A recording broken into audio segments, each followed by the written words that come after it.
Deputy CM గారు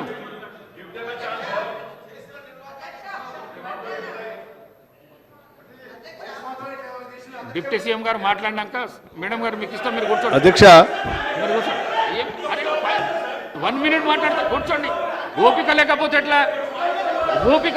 ఎట్లా అధ్యక్ష 2 గంటలు మీరు 2 గంటలు సభని 2 hours మీరు ఏం చెప్తారు వినుకుంటా ఈ రకంగా నిన్నటి నుంచి చూస్తున్నాం అధ్యక్ష. కావాలని లేకున్నా కూర్చున్నారు. బుల్డోజ్ చేసి మీ ఇష్టం వచ్చినట్టు డిక్టేట్ చేస్తా అంటే అది కరెక్ట్ కాదు అధ్యక్ష. I'm appealing them please. నేను అప్పీల్ చేస్తాను, దయచేసి కూర్చోండి. నేను మాట్లాడిన తర్వాత కావాలంటే మళ్ళీ సబితా రెడ్డి గారికో వారికో మైక్ ఇద్దరు గారు దయచేసి కూర్చోమనండి అధ్యక్ష. అధ్యక్ష please, I'm appealing them please, దయచేసి కూర్చోండి. ఇక్కడ ఏం అన్యాయం లేదు, దయచేసి కూర్చోండి. అధ్యక్ష అధ్యక్ష ప్లీజ్. నేను ఇస్తా సబితా ఇంద్రారెడ్డి గారికి ఇస్తా, నేను మైక్ ఇస్తా, కూర్చోండి. నేను మైక్ ఇస్తా, కూర్చోండి. అధ్యక్ష కూర్చోండి. అధ్యక్ష ఇది కరెక్ట్ సాంప్రదాయం కాదు అధ్యక్ష. ఏదో రకంగా తొండిగా సభని మా ఇష్టం వచ్చినట్టు మేము అల్లరి చేస్తామంటే ఇది కరెక్ట్ కాదు అధ్యక్ష. దయచేసి నేను విజ్ఞప్తి చేస్తా ఉన్నాను, పదే విజ్ఞప్తి చేస్తున్నాను, దయచేసి కూర్చోండి. అధ్యక్ష దయచేసి ప్లీజ్ వారిని ఒక్క నిమిషం. అధ్యక్ష దయచేసి కూర్చోండి. నేను మాట్లాడిన తర్వాత మళ్ళీ వారికి మైక్ ఇద్దరు కానీ. సార్ దయచేసి మీరు కూర్చోండి, నేను మాట్లాడిన తర్వాత. సార్ ప్లీజ్ 2 నిమిషం, 1 నిమిషం కూర్చోండి. దయచేసి కూర్చోండి. దయచేసి కూర్చోండి అండి, దయచేసి కూర్చోండి. అధ్యక్ష ప్లీజ్ కూర్చోండి. అధ్యక్ష నేను సబితా ఇంద్రారెడ్డి గారు మాట్లాడింది చూశాను అధ్యక్ష. చాలా ఆవేదన భరితంగా బాధతో వారి సభలో మాట్లాడుతూ ఉంటే చూసి సరే వారి బాధ ఏంటో ఒకసారి నేను కూడా మాట్లాడదామని వచ్చాను అధ్యక్ష.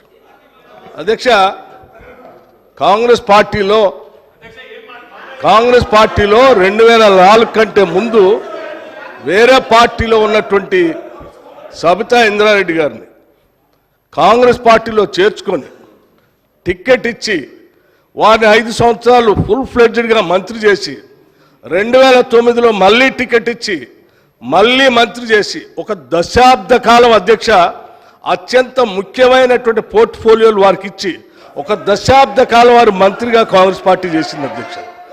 2009 వినండి, 2009 నుంచి 2014 వరకు మంత్రిగా ఉన్నటువంటి సబితా ఇంద్రారెడ్డి గారికి 2014లో కూడా కాంగ్రెస్ పార్టీ టికెట్ ఇచ్చింది అధ్యక్ష.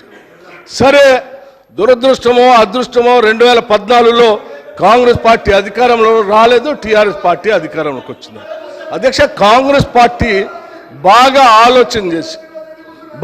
ఆలోచన చేసి ఈ రాష్ట్రంలో తెలంగాణలో కాంగ్రెస్ పార్టీ లెజిస్లేచర్ పార్టీ నాయకుడిగా, ఒక సిఎల్పి లీడర్గా, ఒక ఎల్ఓపిగా, ఈ సభకి ప్రతిపక్ష నాయకుడిగా కాంగ్రెస్ పార్టీ పెద్ద హృదయంతో నన్ను ఆ రోజు ఎల్ఓపిగా నిర్ణయించింది అధ్యక్ష. ఒక బలహీన వర్గాల దళిత వర్గానికి సంబంధించిన నన్ను ఒక సిఎల్పి లీడర్గా చేసి ఈ రాష్ట్ర చరిత్రలో ఇంతవరకు సిఎల్పి లీడర్గా ఏ దళితుడిని చేయలేదు అధ్యక్ష. మొట్టమొదటిసారి నన్ను చేసి అక్కడ కూర్చోబెడితే ఒక దశాబ్ద కాలం మంత్రిగా పనిచేసి కాంగ్రెస్ పార్టీలో అన్ని పదవులు అనుభవించినటువంటి సబితా ఇంద్రారెడ్డి గారు నా వెనకుండి నన్ను ఎల్ఓపిగా నిలబెట్టాల్సింది పోయి కేవలం అధికారం కోసం నేను వారి ఇంటికి వెళ్ళి కూడా అడిగాను అధ్యక్ష.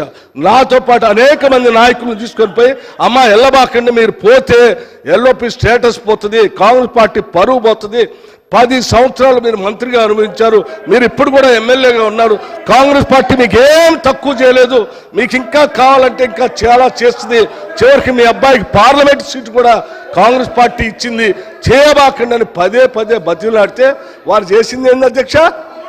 ఒక్కసారైనా ఆలోచన చేశారా? మీరు ఏం ఆలోచన చేశారు అధ్యక్ష?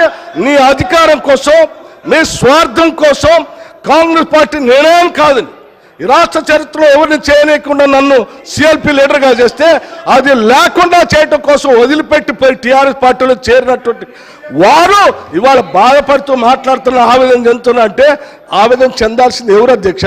నేనా, కాంగ్రెస్ పార్టీయా, లేకపోతే ఈ రాష్ట్రంలో ఉన్నటువంటి ప్రజాస్వామ్యవాదుల ఎవరు అధ్యక్ష బాధపడాల్సింది? వారా? ఇంకా ఏం ముఖం పెట్టుకొని ఈ సభానాయకుడిని రేవంత్ రెడ్డి గారిని ముఖ్యమంత్రి గారిని పట్టుకొని ఇంకా మాట్లాడుతున్నారు. దేనికి మాట్లాడుతున్నారు అధ్యక్ష? ఏం చేశారని, ఏం గొప్పలు సాధించారని, ఏం చేశారని? పార్టీలు మారి పరువు తీసి మొత్తం ప్రజాస్వామ్యాన్ని కూలి చేసింది కాకుండా ఇంకా మాట్లాడుతూ ఉన్నారు, ఆవేదన చెందుతున్నారు, బాధపడుతున్నారు. అంటే బాధపడాల్సింది ఎవరు అధ్యక్ష? ఇది కాదు, బాధపడాల్సింది మీరు. ఏం మాట్లాడుతూ ఉన్నారు? ఇంకా ఏం కూర్చోండి, దయచేసి కూర్చోండి అధ్యక్ష. ఏం మాట్లాడుతున్నారు? ఇంకా